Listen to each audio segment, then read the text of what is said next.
We're here at Caddy Shed on Portage. Today is all about custom fitting for golf clubs. You know, for average golfers who only get out to the course like me 2 or 3 times a year, they may say to themselves, custom fitting for golf clubs, I'm not good enough for that.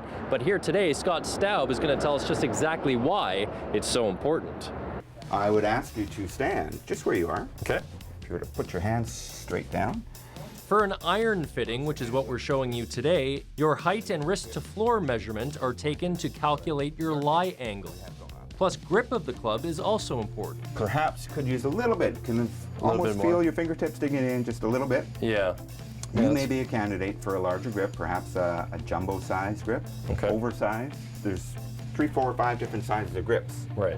They can also be fine-tuned just by adding extra pieces of two-way tape, grip tape underneath the grip. Which widens the club grip just enough for your hand. We then need to look at the golfer, see how his posture is, how his setup is. The entire process is really like an interview. Questions help the custom fitter identify your ball flight tendencies, your equipment specifications, your likes and dislikes about your current set of clubs. Even the most minor of adjustments can have a positive impact on your golf game. Now we have the head, and this is the one that most people are aware of, is the angle of the sole of the club versus the shaft, which is known as lie angle. What we want to achieve is this sole coming into the ground as square as possible. If this lie angle becomes too upright, in this case, maybe a little tough to see, the face starts pointing. Yeah, it's a bit off the ground, yep. Yeah. Now the face starts pointing way to the left of the target. Right. Conversely, if it comes in the other way, the toe down into the ground, the face starts pointing to the right. And that's going to affect your posture and it's going to affect your swing. It's going to affect a lot of things in the ball flight. So what we would do here is we'd put this little piece of lie tape on here,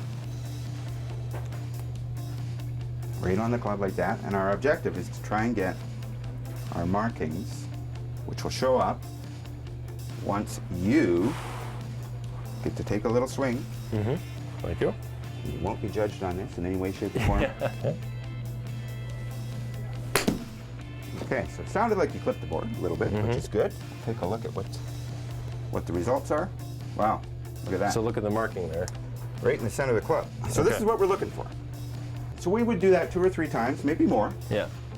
If we see this happen repeatedly, we're good to go with the line. Yeah.